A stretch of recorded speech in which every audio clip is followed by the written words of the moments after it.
أعوذ بالله من الشيطان الرجيم بسم الله الرحمن الرحيم ولله الأسماء الحسنى فادعوه بها وذروا الذين يلحدون في أسمائه سيجزون ما كانوا يعملون۔ السلام علیکم ورحمۃ اللہ وبرکاتہ۔ کیسے ہیں میرے پیارے سے اعلی القرآن؟ الحمد للہ الذی بنعمتہ تتم الصالحات لا حول ولا قوۃ الا باللہ۔ اللہ سبحانہ و تعالیٰ کا انسان پہ بہت کرم ہوتا ہے۔ اس رحمان کی رحمانیت کا پورا یقین ہو جاتا ہے جب اللہ سبحانہ و تعالیٰ ہمیں دنیا کی حقیقت سے آگاہ کر دیتے ہیں کہ اے انسان، یہ دنیا تمہارا اصل گھر نہیں، یہ صرف ایک امتحان گاہ ہے۔ یہاں چند سال جی کر تمہیں اپنے دائمی ٹھکانے کی طرف لوٹنا ہے، جہاں اللہ کے فرمانبردار لوگوں کے لیے جنت اور نافرمانوں کے لیے جہنم ہے۔ ایک انسان چاہے مفتی نہ ہو، چاہے عالم نہ ہو، چاہے حافظ نہ ہو، اس کو صرف اگر ایک بات کا یقین ہو جائے کہ میرا اللہ مجھے دیکھ رہا ہے اور وہ سب کچھ جاننے والا ہے، جو میں چھپا کے کرتا ہوں اور جو میں کھلے عام کرتا ہوں، تو انسان کو ٹھیک رکھنے کے لیے، گناہ سے دور رکھنے کے لیے یہی بات کافی ہے۔ آج ہم اللہ کے کرم سے، اس کی توفیق سے، اس کے مبارک نام العلیم کے بارے میں جانیں گے، اور جانیں گے کہ ہم جو کچھ بھی کر لیں، تمام کا تمام علم اللہ کے پاس ہے اور وہ سب کچھ جاننے والا ہے۔ اس دعا کے ساتھ کہ اللہ سبحانہ تعالیٰ ہمیں اپنے العلیم ہونے پر یقین دلا دے، کیونکہ اگر یہی اسم مبارک ایک انسان کو، ایک مسلمان کو سمجھ آ جائے تو انسان گناہوں سے دور رہ سکتا ہے۔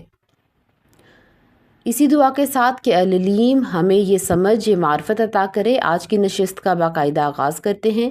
نحمدہ و نصلی علی رسولہ الکریم، اما بعد، فاعوذ باللہ من الشیطان الرجیم، بسم اللہ الرحمن الرحیم۔ ربی اشرح لی صدری ویسر لی امری واحلل عقدۃ من لسانی یفقہوا قولی۔ ربی زدنا علما، ربی زدنا علما، ربی زدنا علما، اللہم فقہنا فی الدین، اللہم انا اسألک علما نافعا ورزقا طیبا وعملا متقبلا، ربی یسر ولا تعسر وتمم بالخیر۔ العلیم کا روٹ ورڈ ہے عین لام میم۔ اللہ سبحانہ تعالیٰ کا نام العلیم اس کے کامل اور لامحدود علم کی طرف اشارہ کرتا ہے، جو آسمان اور زمین، ظاہر اور باطن، غیب و شہادت، ماضی، حال اور مستقبل سب پر محیط ہے۔ قرآن میں بار بار بیان کیا گیا ہے کہ اللہ ہر ذرے سے واقف ہے۔ درخت کا پتا کب گرتا ہے، بارش کے قطرے کتنے ہیں، ماں کے رحم میں کیا ہے، انسان کے دل میں کیا ارادہ یا وسوسہ ہے، یہ سب اس کے علم میں ہے۔ کوئی مخلوق اس کے علم کا احاطہ نہیں کر سکتی، کیونکہ وہ ازل سے ابد تک سب کچھ جاننے والا ہے اور تمام تقدیر لوح محفوظ میں پہلے سے لکھ دی گئی ہے۔ اسی لیے انسان کا ہر قول، عمل اور نیت اس کے سامنے ہے، اور قیامت کے دن اسی علم کی بنیاد پر حساب لیا جائے گا۔ العلیم پر ایمان انسان کو اللہ کے خوف، عاجزی، اخلاص اور بیداری کے ساتھ زندگی گزارنے کی طرف لے کر جاتا ہے، جبکہ بندوں کے لیے سب سے محبوب علم وہ ہے جو نفع مند ہو، یعنی اللہ کی معرفت، اس کی کتاب اور سنت کی سمجھ، اور ایسا علم جو عمل صالح کی طرف لے جائے۔ العلیم کے لغوی معنی ہے سب کچھ جاننے والا۔ آئیے اب اس کی اصطلاحی تعریفوں کی طرف چلتے ہیں۔ اس اسم مبارک کے تحت چند تعریفیں ذکر کی جاتی ہیں۔ العلیم، اللہ رب العزت ہمیشہ سے جانتے ہیں اور ہمیشہ جانتے رہیں گے، ہر اس چیز کو جو پہلے سے تھی یا بعد میں آئے گی، اور اللہ رب العزت سے زمین اور آسمان میں کوئی مخفی چیز بھی پوشیدہ نہیں ہے، اور اس کا علم تمام اشیاء کے ظاہر و باطن اور ہر چیز کی باریکیوں کو مکمل طور پر گھیرے ہوئے ہے۔ العلیم وہ ہے جو مخلوقات کے سینوں میں جو کچھ پوشیدہ ہے، خواہ ایمان ہو یا کفر، حق ہو یا باطل، خیر ہو یا شر، سب کچھ اللہ رب العزت جانتے ہیں، اور مخلوق میں سے کوئی اگر کچھ اپنے سینے میں چھپانا بھی چاہے تو نہیں چھپا سکتا۔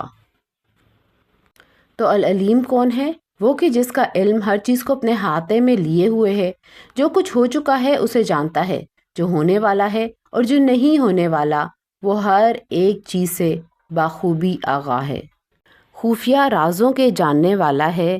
العلیم، اللہ سبحانہ تعالیٰ سب کچھ جاننے والے ہیں۔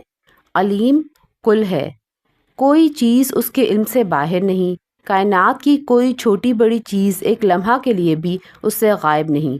قرآن کریم بتاتا ہے کہ اللہ سبحانہ تعالیٰ کو ہر چھوٹی بڑی اور کھلی چھپی چیز کا علم ہے، وہ سب کو دیکھتا ہے اور سب کو سنتا ہے، وہ ہر ایک کے قریب اور ہر ایک کے ساتھ ہے، کوئی چیز اور کوئی کسی کا کوئی عمل اور کوئی حال اس سے پوشیدہ نہیں ہے۔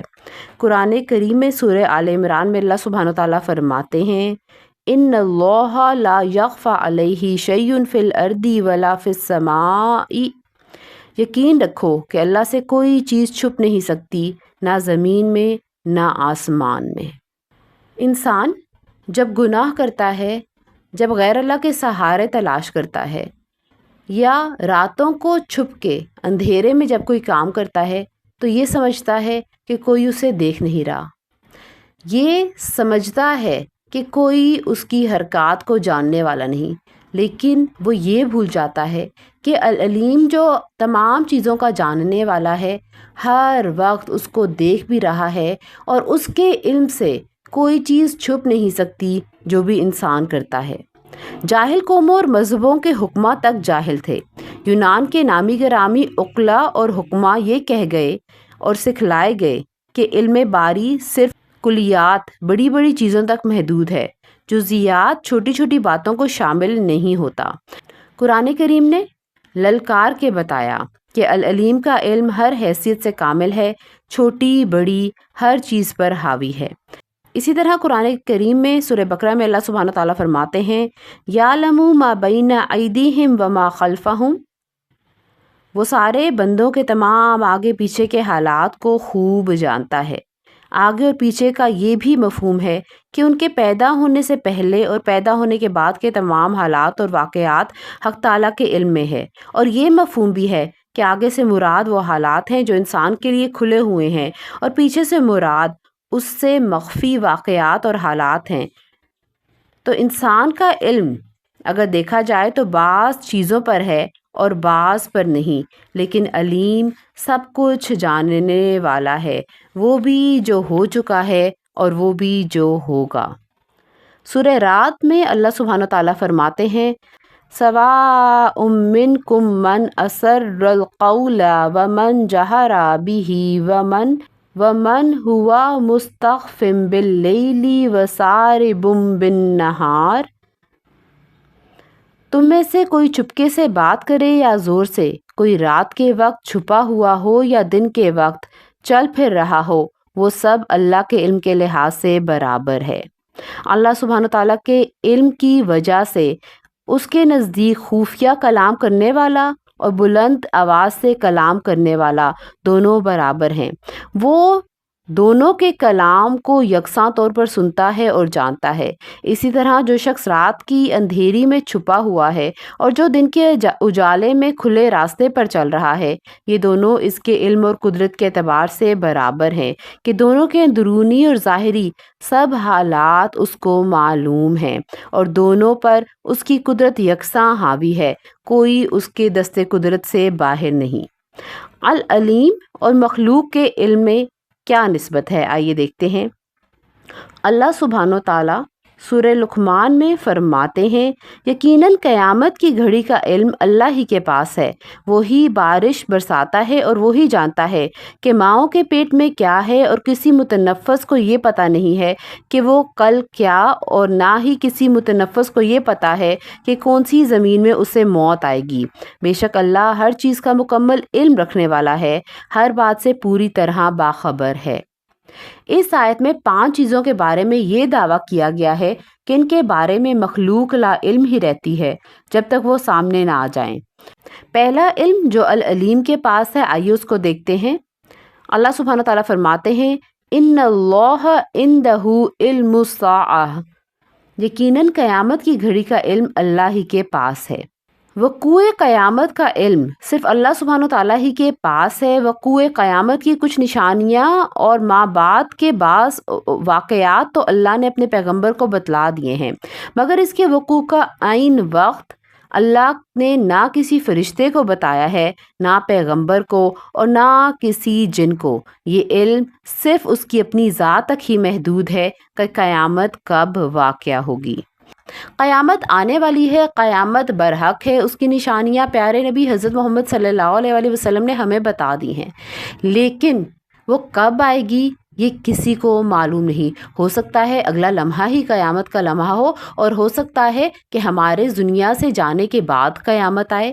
اس کا اصل علم صرف اللہ سبحانہ تعالیٰ کے پاس ہے، اور اس کھوج میں لگے رہنا کہ قیامت کب آئے گی، کیا انسان کو کوئی نفع پہنچا سکتی ہے؟ اصل چیز ہے کہ اس قیامت کے دن کے آنے سے پہلے تیاری کر لی جائے۔ اگر آج اعلان ہو جائے، جیسے کہ آپ سب جانتے ہیں کہ فلڈز آ رہے ہیں، کہ سیلاب آنے والا ہے، تو ہم سب کیا کریں گے؟ ہم سب کیا یہ کھوج لگائیں گے کہ سیلاب کب آئے گا، کتنے منٹ پہ آئے گا، کس گھڑی پہ آئے گا، یا ہم سب اس کے آنے سے پہلے احتیاطی تدابیر اختیار کر لیں گے، سیف مقام پہ چلے جائیں گے، اپنے ایسٹس کو سنبھال لیں گے؟ آج انسان اتنا عقل مند بنتا ہے لیکن اتنا ہی بیوقوف ہے۔ اس بات کو جاننے کی تگ و دو میں تو لگا ہے کہ قیامت کب آئے گی، لیکن قیامت کے آنے کے لیے جو سامان ضروری ہے، قیامت کے وقت جو کام آئے گا، اس کی تیاری کے لیے بالکل کوشش نہیں کر رہا۔ تو ضرورت اس بات کی ہے کہ وہ وقت کی قیامت کب آئے گی اس کی کھوج نہ لگائی جائے، بلکہ اس قیامت کے دن ہمیں العلیم کے سامنے حاضر ہونا ہے، اس کی تیاری کی جائے۔ دوسرا علم جس کے بارے میں اللہ سبحانہ تعالیٰ بتاتے ہیں کہ وہ صرف اللہ کے پاس ہے، آئیے اس کو دیکھتے ہیں۔ وَيُنَزِّلُ الْغَيْثَ، وہی بارش برساتا ہے۔ جہاں تک بارش کا تعلق ہے تو اس کی پیشن گوئی کسی حد تک کی جا سکتی ہے۔ آج کل محکمہ موسمیات والے بیرومیٹر کے ذریعے ہوا کا رخ اور دباؤ معلوم کرتے ہیں، لیکن بارش ہوگی یا نہیں ہوگی اس کو 100% صحیح طور پہ واضح نہیں کر سکتے۔ کل ہی میں نے کپڑے دھونے تھے اور میں گوگل ایپ دیکھ رہی تھی، تو اس میں لکھا ہوا تھا کہ تھرو آؤٹ دا ڈے بارش ہوتی رہے گی، جس کی وجہ سے میں نے کپڑے نہیں دھوئے اور بارش ہوئی ہی نہیں۔ اور بہت دفعہ گوگل سے پوچھ کے، میپ دیکھ کے میں نے دیکھا کہ ایٹماسفیئر کلیئر تھا، اور جیسے ہی کپڑے دھو کے ڈالے تو بارشیں شروع ہو گئیں۔ اور اس آیت کو پڑھتے ہوئے مجھے اللہ سبحانہ تعالیٰ پہ اتنا پیار آیا اور اس کا العلیم ہونے پہ پورا یقین آیا کہ بہت دفعہ ایسا ہوتا ہے کہ ہم اللہ کی بنائی ہوئی چیزوں پہ یقین کر لیتے ہیں، پھر العلیم ہمیں بتاتا ہے کہ کامل علم صرف اسی کے پاس ہے۔ تیسرا علم جس کے بارے میں اللہ سبحانہ تعالیٰ نے بتایا ہے کہ وہ صرف میرے پاس ہے، وَيَعْلَمُ مَا فِي الْأَرْحَامِ، اور وہی جانتا ہے کہ ماؤں کے پیٹ میں کیا ہے۔ آج کل الٹرا ساؤنڈز مشین آ گئی ہیں جس کے ذریعے ہم جینڈر ریویل کر لیتے ہیں، ہم لوگ پتہ لگا لیتے ہیں کہ ماؤں کے پیٹ میں کیا ہے، لیکن بہت دفعہ دیکھا گیا کہ وہ مشینیں بھی غلط ہو گئیں، لیکن پوری تفصیلات کوئی ماہر ترین ڈاکٹر بھی نہیں بتا سکتا۔ مثال کے طور پر ہونے والا بچہ کتنی عمر پائے گا، کون سا ہنر سیکھے گا، زندگی آسودہ ہوگی یا تنگ دستی میں مبتلا ہوگی، سعید ہوگا یا شقی ہوگا، اور حتمی طور پر جنتی ہوگا یا دوزخی ہوگا، خوبصورت ہوگا یا بدصورت ہوگا، نیک بخت ہوگا یا بدبخت ہوگا، ناقص پیدا ہوگا یا مکمل ٹھیک ٹھاک، یہ سب علوم مخلوق کی دسترس سے باہر ہیں۔ یہ ساری چیزیں ایسی ہیں جن کا علیم اللہ تعالیٰ کے سوا کسی کو نہیں پتہ، اس لیے فرمایا کہ وہی جانتا ہے کہ ماؤں کے رحموں میں کیا ہے۔ چوتھا علم جس کے بارے میں اشارہ کیا گیا ہے وہ ہے وَمَا تَدْرِي نَفْسٌ مَاذَا تَكْسِبُ غَدًا، اور کسی متنفس کو یہ پتہ نہیں ہے کہ وہ کل کیا کمائے گا۔ یعنی کہ وہ کیا کام کرے گا۔ عام طور پر ہر انسان اپنی روزمرہ زندگی کو متعین معمولات کے مطابق بسر کرنے کی کوشش کرتا ہے، اور دکانداری، کاشتکاری، صنعت و حرفت، ملازمت کا مزدوری وغیرہ کا پیشہ اختیار کرتا ہے۔ اور اس بات پہ میرا 100% بلیو ہے، کیونکہ بائی چوائس اگر میرے پہ ہوتا تو I decided to become a doctor. میں چاہتی تھی کہ میں ڈاکٹر بنوں، اس کے لیے میں نے پڑھائی کی، انٹری ٹیسٹس دیے اور اس کی تگ و دو میں لگی رہی، لیکن اللہ سبحانہ تعالیٰ کو منظور نہیں تھا، اور اللہ سبحانہ تعالیٰ ہی جانتا تھا کہ میں فیوچر میں کیا بنوں گی۔ جس پروفیشن میں اللہ سبحانہ تعالیٰ مجھے لے کے گیا وہ میرے لیے کتنی بینیفیشل بعد میں ثابت ہوئی، اس کا مجھے علم تک نہیں تھا۔ اور واقعی آج جو ہم کما رہے ہیں یا کل ہمارے نصیب میں کتنا رزق ہے، یہ کوئی نہیں جانتا سوائے اللہ کے۔ 5واں علم، وما تدری نفس بأی ارض تموت، اور نہ کسی متنفس کو یہ پتا ہے کہ کون سی زمین میں اسے موت آئے گی۔ اس چیز کا علم بھی اللہ سبحانہ تعالیٰ کی ذات تک محدود ہے۔ موت کہاں آئے گی، گھر میں آئے گی یا گھر سے باہر آئے گی، اپنے وطن میں آئے گی یا دیار غیر میں آئے گی، جوانی میں آئے گی یا بڑھاپے میں، اپنی آرزوؤں اور خواہشاتوں کی تکمیل کے بعد آئے گی یا اس سے پہلے، یہ کسی کو معلوم نہیں۔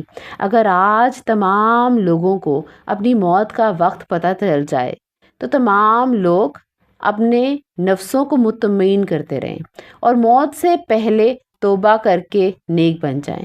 لیکن اللہ سبحانہ تعالیٰ العلیم ہے، اور اس کے رازوں میں سے ایک راز ہے کہ موت کب آئے گی، کس وقت آئے گی، کسی کو نہیں پتا۔ اور یہی ایک بات ہے جو ایک انسان کو، ایک مسلمان کو پاک اور طیب زندگی گزارنے پہ موٹیویٹ کرتی ہے۔ ایک موقع پر ملک الموت حضرت سلیمان علیہ السلام کے پاس آئے۔ ان کے پاس ایک شخص بیٹھا تھا جس کی طرف ملک الموت نے بغور دیکھا۔ وہ شخص ڈر گیا اور سلیمان علیہ السلام نے عرض کیا کہ مجھے یہاں سے دور کہیں ہندوستان کے کسی خطے میں بھجوا دو۔ جنات اور ہوا تو سلیمان علیہ السلام کے تابع تھے۔ آپ نے حکم کیا تو وہ شخص دور دراز علاقے میں پہنچ گیا۔ پھر آپ نے ملک الموت سے پوچھا کہ آپ اس شخص کو گھور گھور کر کیوں دیکھ رہے تھے؟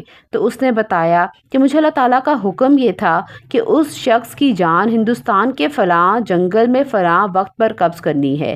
وقت بالکل قریب تھا، مگر میں اس شخص کو آپ کے پاس بیٹھا دیکھ کر حیران ہو رہا تھا کہ اتنے تھوڑے وقت میں یہ شخص مقررہ مقام میں کیسے پہنچ سکے گا، جبکہ اللہ تعالیٰ کا حکم بھی برحق ہے اور اس کی جان وہیں قبض ہونی ہے۔ اسی طرح گویا وہ شخص خود اپنی خواہش پر اپنی جائے موت پر پہنچ گیا اور ملک الموت نے اس کی روح اسی مقام پہ قبض کر لی۔ بغداد کے کسی خلیفہ نے خواب میں فرشتے کو دریائے وجلہ سے نکلتے ہوئے دیکھا تو اس نے پوچھا کہ بتاؤ میری عمر کتنی باقی ہے۔ اس کے جواب میں فرشتے نے اپنے ہاتھ سے اشارہ کیا، جبکہ ہاتھ کی 5 انگلیاں کھلی ہوئی تھیں۔ صبح ہوئی تو خلیفہ نے تمام حکما کو جمع کر لیا اور خواب کی تعبیر پوچھی۔ ہر ایک نے اپنی اپنی سمجھ کے مطابق جواب دیا۔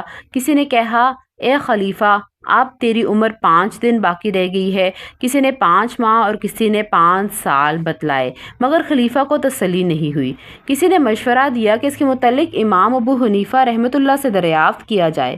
جب آپ کے سامنے خواب بیان کیا گیا تو امام صاحب نے فرمایا، ہاتھ کے اشارے کا مطلب یہ ہے کہ ایک خلیفہ آپ کا سوال ان 5 چیزوں میں سے ایک کے متعلق ہے جن کا علم اللہ نے مخلوق میں سے کسی کو بھی نہیں دیا۔ پھر آپ نے یہی آیت تلاوت کی، اللہ اکبر کبیرہ۔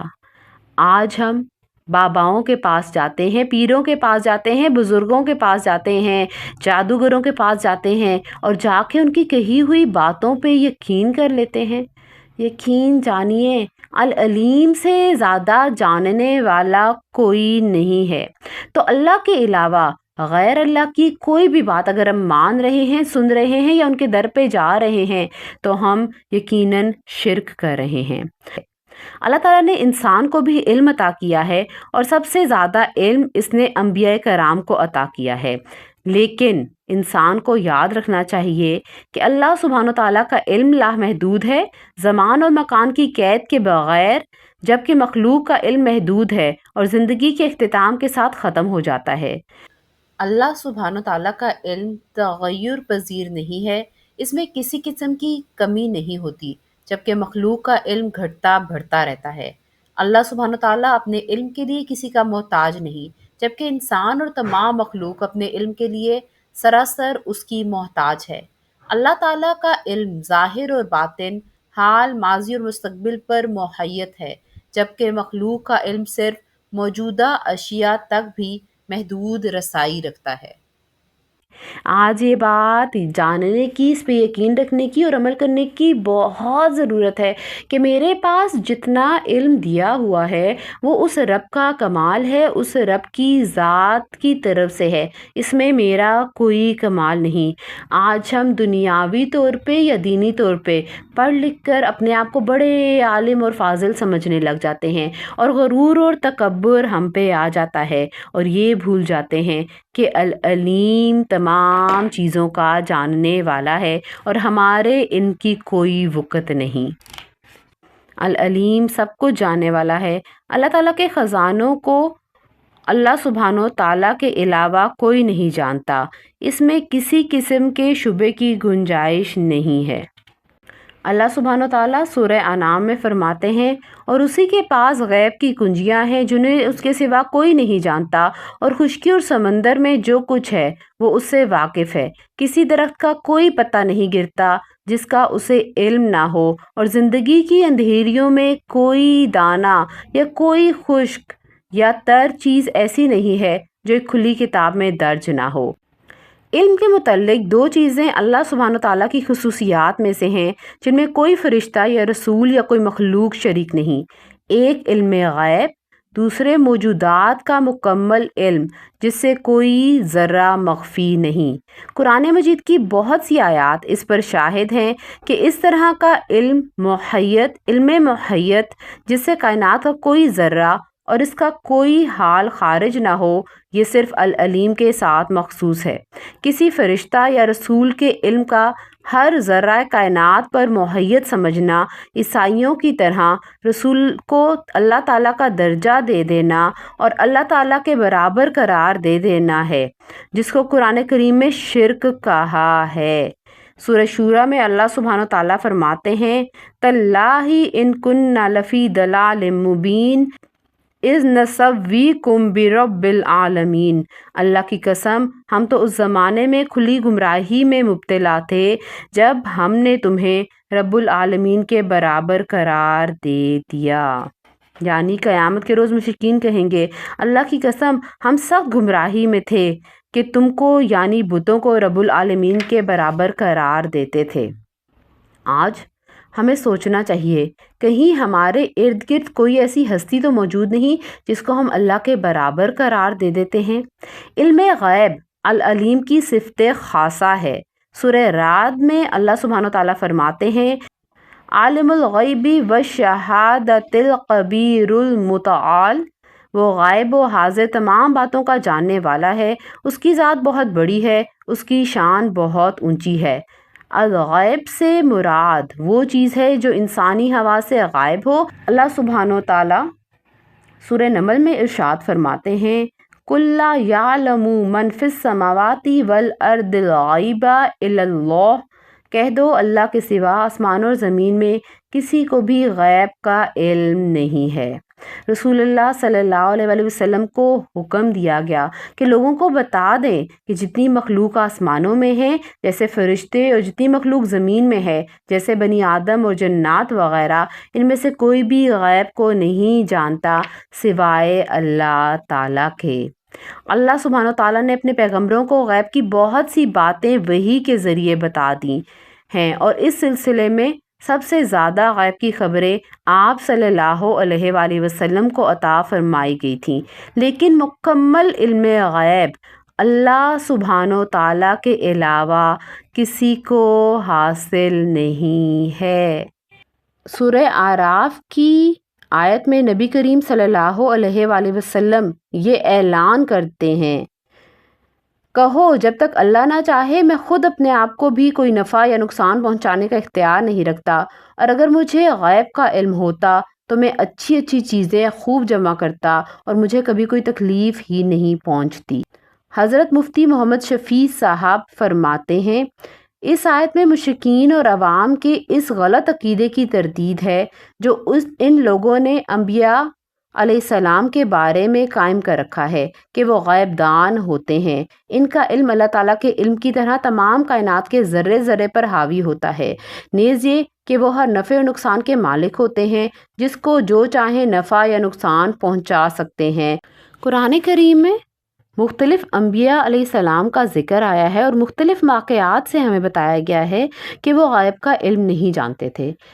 ذرا حضرت ابراہیم علیہ السلام کا واقعہ یاد کریں۔ قرآن کریم میں متعدد مقامات پر اس کا ذکر آیا ہے کہ فرشتے بصورت انسان حضرت ابراہیم علیہ السلام کے پاس مہمان بن کر آئے، انہوں نے سلام کیا، حضرت ابراہیم علیہ السلام نے سلام کا جواب دیا اور دل میں کہا کوئی اجنبی لوگ ہیں، انہیں بٹھایا، بچھڑے کا بھنا ہوا گوشت لا کر ان کے سامنے رکھا، وہ حضرت ابراہیم علیہ السلام کو دیکھنے لگے، فرمایا کھائیے، وہ خاموش رہے، پھر کہا کیوں نہیں کھاتے؟ انہوں نے پھر کھانے کو ہاتھ نہ اٹھایا۔ حضرت ابراہیم علیہ السلام ڈر گئے کہ کہیں دشمن تو نہیں۔ پھر حضرت ابراہیم علیہ السلام نے کہا تم کون ہو جو ہمارے ہاں کھانا نہیں کھاتے؟ مہمان سمجھ گئے کہ حضرت ابراہیم علیہ السلام خوفزدہ ہیں، انہوں نے کہا ڈریے نہیں، ہم اللہ تعالیٰ کے بھیجے ہوئے فرشتے ہیں، قوم لوط کے پاس ان کی تباہی اور بربادی کے لیے بھیجے گئے ہیں۔ اگر حضرت ابراہیم علیہ السلام عالم الغیب ہوتے تو ان کو معلوم ہوتا کہ یہ تو فرشتے ہیں، میرے سامنے اور میرے روبرو آسمان سے نیچے اتر کر آئے ہیں اور فلاں راستے سے ہوتے ہوئے میرے پاس پہنچے ہیں۔ اگر حضرت ابراہیم علیہ السلام کو معلوم ہوتا کہ یہ فرشتے ہیں تو ان کے لیے بچھڑا کیوں ذبح کرتے اور پھر بھون تل کر ان کے سامنے کیوں لا کر رکھتے؟ اگر انہیں معلوم ہوتا کہ وہ فرشتے ہیں تو ان کے نہ کھانے پر کیوں ڈرتے؟ اس واقعے سے ثابت ہوتا ہے کہ آپ تمام چیزوں کا علم نہیں رکھتے تھے۔ حضرت لوط علیہ السلام کا واقعہ دیکھتے ہیں۔ قرآن کریم میں ان کا واقعہ بھی مختلف اور متعدد مقامات میں بیان کیا گیا ہے۔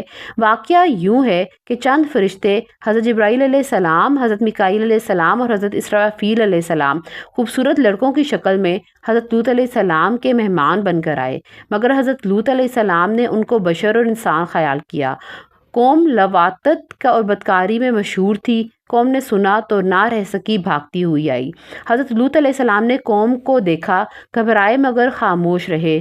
دل کی دنیا میں اتار اور چڑھاؤ آیا، چہرے پر اثرات نمایاں ہوئے۔ قوم کو سمجھایا کہ یہ میرے مہمان ہیں، ارادہ بد سے باز آ جاؤ، مجھے مہمانوں کے بارے میں تنگ نہ کرو، نہ ستاؤ، مگر قوم پر بدفعلی کا بھوت سوار تھا۔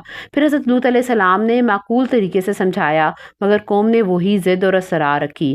حضرت لوط علیہ السلام نے اپنی 3 صلبی بیٹیاں نکاح کے لیے پیش کیں اور فرماتے ہیں کہ ان سے نکاح کر لو، تمہارے لیے یہ بہتر ہوگا، مگر قوم کہتی رہی کہ ہم لڑکیوں سے تعلق نہیں رکھتے، ہمارا لڑکیوں سے کیا تعلق ہے۔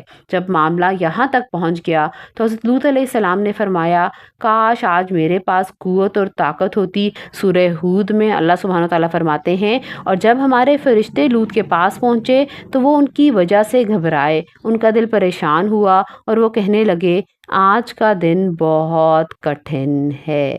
اس واقعے سے ہمیں معلوم ہوتا ہے کہ لوط علیہ السلام جلیل القدر پیغمبر ہونے کے باوجود ہر چیز کا علم نہیں رکھتے تھے۔ اسی طرح حضرت سلیمان علیہ السلام کا واقعہ یاد کریں۔ ان کا واقعے میں بھی قرآن پاک میں ہمیں بتایا گیا کہ ایک مرتبہ حضرت سلیمان علیہ السلام نے پرندوں کی حاضری لی تو ہدہد نظر نہ آیا، فرمانے لگے کیا وجہ ہے کہ وہ مجھے نظر نہیں آیا، یا واقعی وہ غائب ہے؟ اگر ہدہد اپنی غیر حاضری کی کوئی معقول وجہ نہ بتا سکا تو میں اس کو سخت سزا دوں گا۔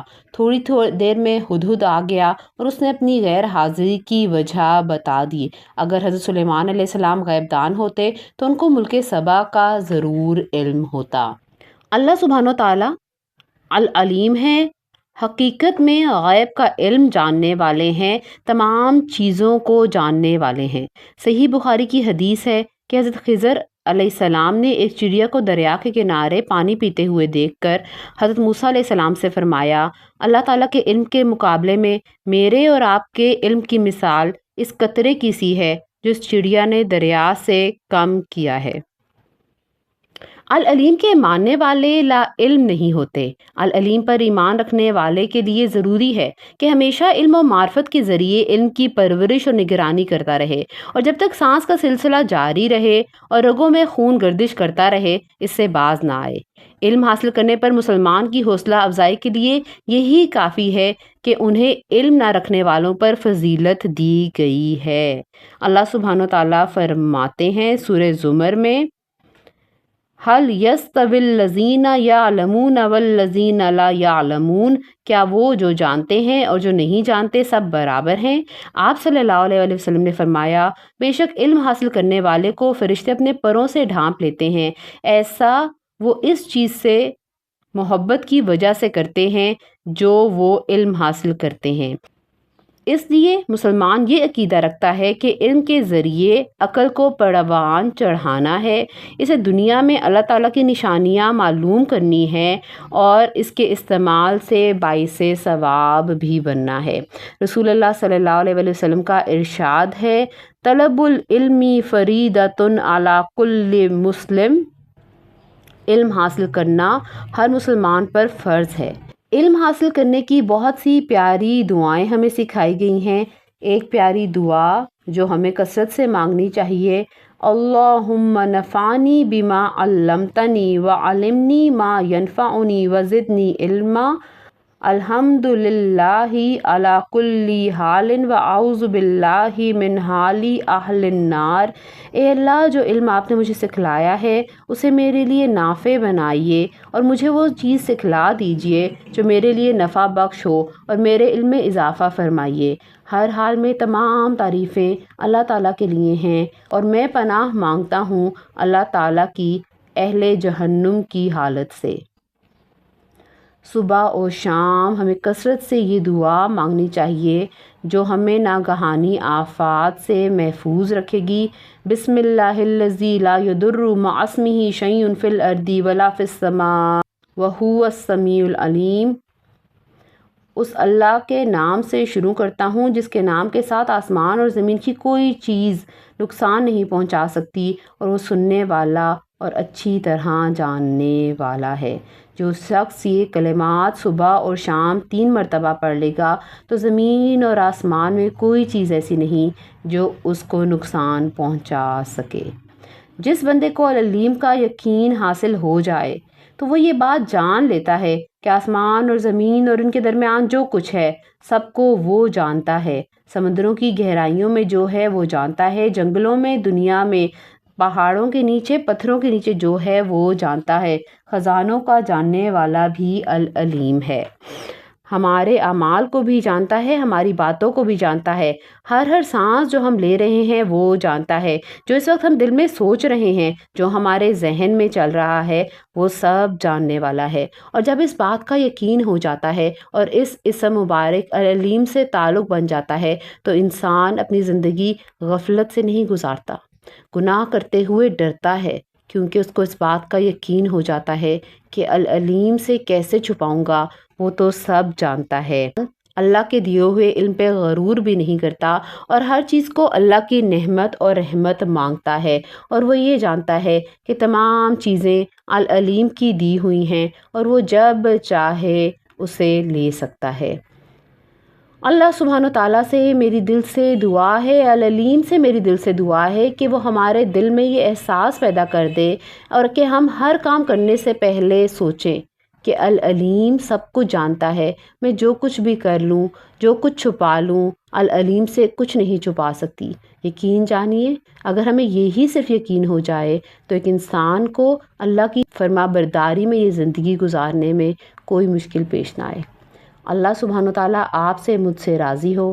اپنا بہت خیال رکھیے گا اور دعا کریے گا کہ العلیم ہمیں اپنے اس اسم پہ یقین دلا دے، اپنی معرفت دے دے، تاکہ ہم بہترین طریقے سے اس جہان فانی میں اپنی زندگی گزار سکیں۔ سبحانک اللہم و بحمدک، اشہد ان لا الہ الا انت، استغفرک و اتوب الیک۔ السلام علیکم ورحمۃ اللہ وبرکاتہ۔